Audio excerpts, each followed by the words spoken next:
Hello and welcome to this session of the Knox B2B podcast. I'm here with Elena Beatty and we're discussing real estate investment in the Knoxville area. Elena, thank you for being with us. Yeah, thank you for having me. Absolutely. So, love to know a little bit about your background and what got you into what you do now. Awesome. Hey, so I started off before getting into real estate. I was a mechanical engineer. So I was working as a mechanical engineer for 7 years. And, even while I was working my job, I was always looking for a side hustle, looking for a way out. I always loved real estate, maybe from Rich Dad Poor Dad. Right. Probably from there, but I always liked real estate. And when it came time, my company said they were shutting down. I decided to go all in on real estate. Nice. And yep. Nice. So this happened not too long ago, Yes. just recently. Yep. So you're just getting started, you're very successful. I see you all over the internet and I really love your posts. More than just motivation, right? Just wisdom. Right. It's phenomenal. Yeah. Thank you. If you don't follow her, do it. Great. So tell us how you just began, how you got started. For someone who's interested in starting, well, good grief, where do I start? Do I need hundreds of thousands of dollars? Yeah. How would you answer that? Sure, yeah. So initially I was listening to a lot of podcasts. I was listening to Bigger Pockets, and then I stumbled across another podcast from Deal Machine. And one of the hosts of the podcast, they talked about their coaching program for wholesaling real estate. And I've heard about wholesaling, but I knew the basic concept, basically assign a contract, but I didn't really know how to implement for myself. And like I said, I was at a point in my life where I was like, I want to look for something else. I wanted out of my job. And he was like, you can quit your job in 3 months. And I was like, I'm in. Good timing, right? Good timing. Okay. So I joined the coaching program, and then I started implementing everything that he taught me. And I would say it did take a little bit of money, right? I had to pay for the coaching program, and then I had to pay I was sending direct mail for wholesaling. Although you can get in with a lot less money, but it does make it easier to have like a little bit of money, right? I had like a couple of grand that I had saved from like doing other side businesses, Right. And I used that to start this wholesaling journey. Right. And so you can start off with not a lot of money, but a little bit of money does help. Nice. Yeah. Well, it's like priming the pump. You can bootstrap it, but it's a long, hard road. Yeah. So a little bit of money helps, but not a lot. $2,000, you said. Yeah. Roughly. Yeah. Okay. Great. Yeah, Great. for sure. So what's your driving force? What gets you up in the morning now? Besides obviously needing to replace your job, but it's more than that, I sense, from your videos and your attitude. Right. Yeah. So my driving force, my why is, I want to be able to spend time with my kids, right? I have 2 kids that are 1 and 3, so I want to be able to watch them grow up, spend as much time as I can with them, be able to travel the world, not have to like ask for time off, and if anything they have going on, I can just stop whatever I'm doing and go, be with my kids.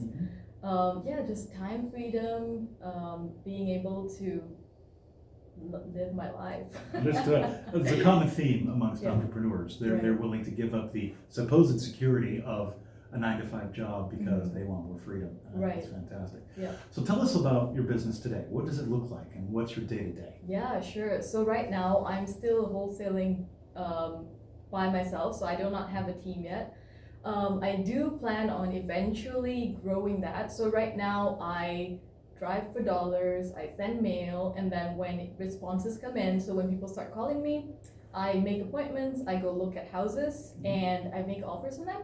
And so once I have offers accepted, I'm looking for buyers, reaching out to buyers, sending out deals, and writing up contracts, getting contracts signed, sending out to title companies, and following up. Got it. So driving for dollars, for those who don't know, what does that mean? Okay, so driving for dollars is basically you drive around neighborhoods anywhere realistically, and you look for houses that are run down, overgrown, need work, and you are taking down the addresses of these properties, and then you either contact the owner by phone or by sending mail like I do, or sending them a text message. And that's driving for dollars. So you're looking for these rundown properties, and then once they contact you, that's how you find off-market deals. Got it. Okay. So what's going well for you so far in your business?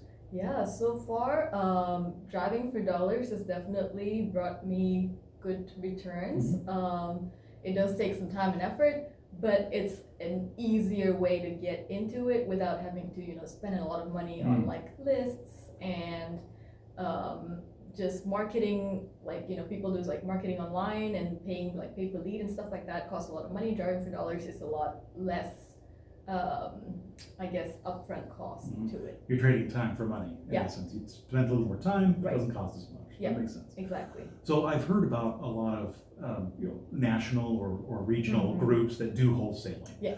So how does that, I mean, obviously they're big groups, right? Right. Tell me the difference between what you do and what they do. Now they're doing the Right. same basic thing. Yeah. But how does it work better for you than it does for them? So I think it works a little bit better for me because when people see my marketing material, first of all, I have a picture of my family. So I think it depends on the person if they connect to that, feeling like, okay, it's a small family business. I'd like to support a smaller family business than a big corporation.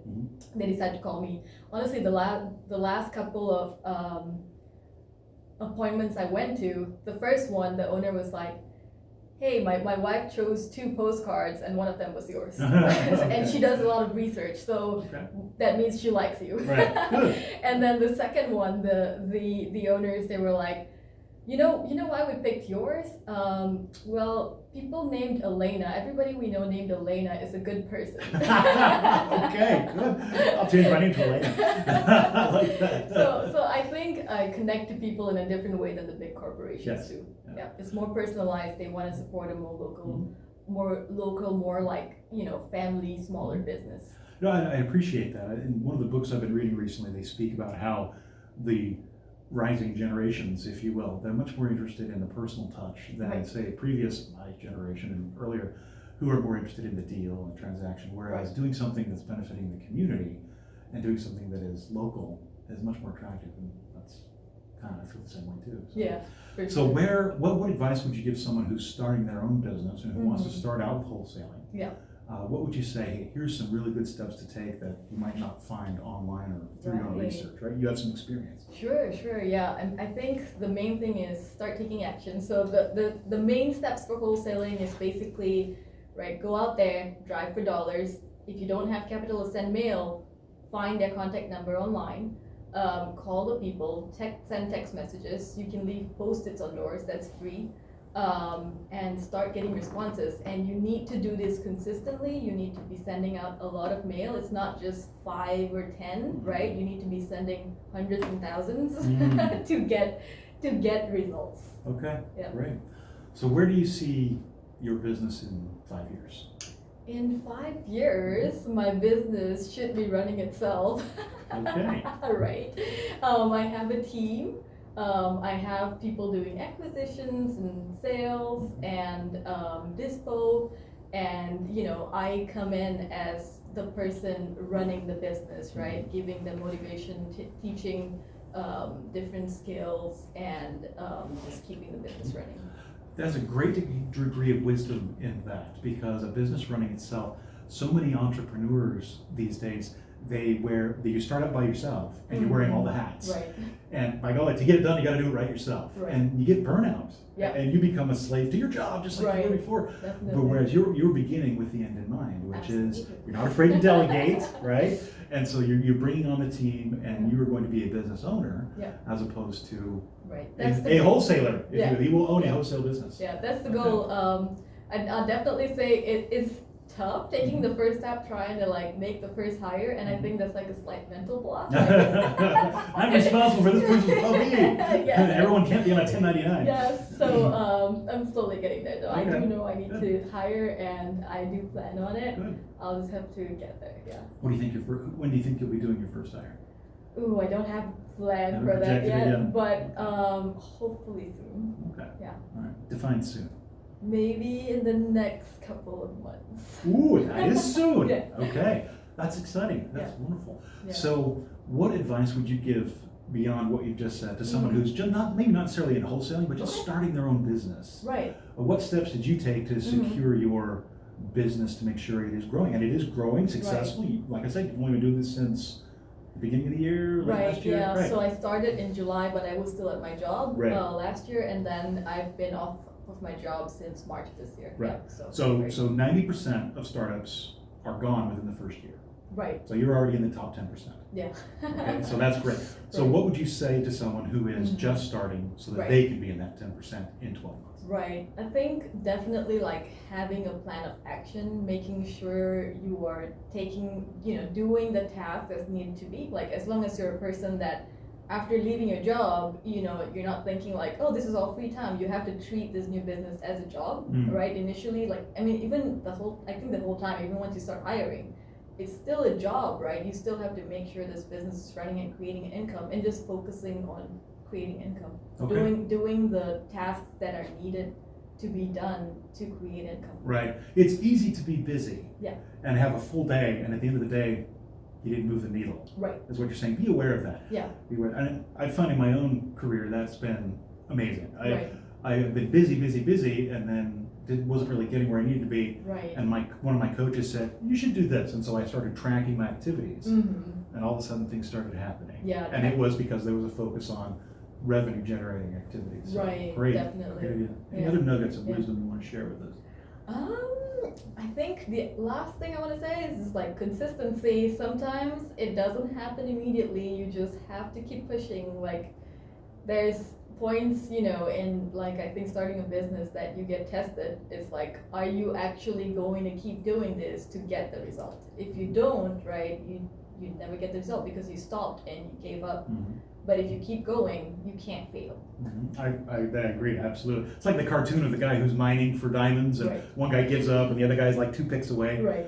Exactly. That's Yeah. great. Well, thank you so much. I really appreciate your wisdom, and I appreciate you sharing your journey with us. Wish you all the best, and look forward to working with you in the future. Yeah. And maybe we can do another podcast together. Yeah, sometime. All right. definitely. Thanks a Thank lot. you. Thank you. Thanks for joining us. We'll see you in the next one. Bye-bye.